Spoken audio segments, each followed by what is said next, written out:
الشیطان الرجیم بسم اللہ الرحمن الرحیم۔ آج آپ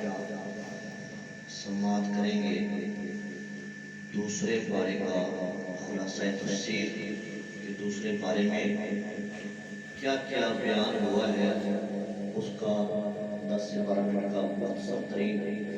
خلاصہ آپ کے سامنے بیان کیا جائے گا۔ دوسرے پارے کا آغاز اس بیان سے ہے کہ اب مسلمانوں کا قبلہ تبدیل کیا جا رہا ہے۔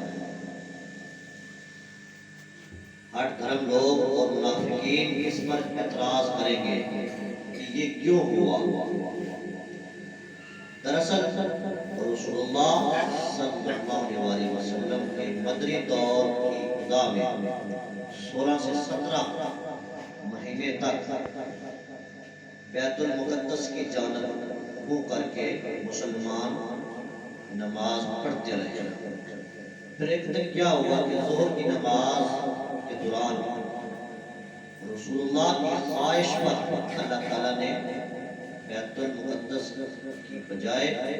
بیت اللہ کو قبلہ نماز پڑھنے کا حکم نازل فرمایا، اور اس تغییر قبلہ کی حکمت بھی اللہ تعالیٰ نے خود بیان فرما دی، جس کا ترجمہ اے رسول جس قبلہ پر آپ پہلے تھے ہم نے اس کو قبلہ اس لیے بنایا تھا تاکہ ہم ظاہر کر دیں کہ کون غیر مشروط پر رسول کی پیروی کرتا ہے اور اس کو اس سے ممتاز کر دیں جو اپنی ایڑیوں یعنی کفر کی جانب پلٹ جاتا ہے۔ فرمایا کہ بے شک ہم نے بارہا وحی کے انتظار میں آپ کو آسمان کی طرف رخ پلٹتے ہوئے دیکھا، سو آپ کو ضرور اسی قبلے کی جانب پھیر دیں گے جو آپ کو پسند ہے۔ یعنی اللہ تعالیٰ اپنے محبوب سے فرما رہا ہے کہ اے محبوب جس طرف آپ کو پسند ہے کہ قبلہ اس طرف ہونا چاہیے ہم اسی طرف قبلے کو بنا دیں گے، اور آپ نے وہ پھیرا تو وہی مسلمانوں کے لیے قبلہ بن گیا۔ اور اسی طرح پھر آگے جا کے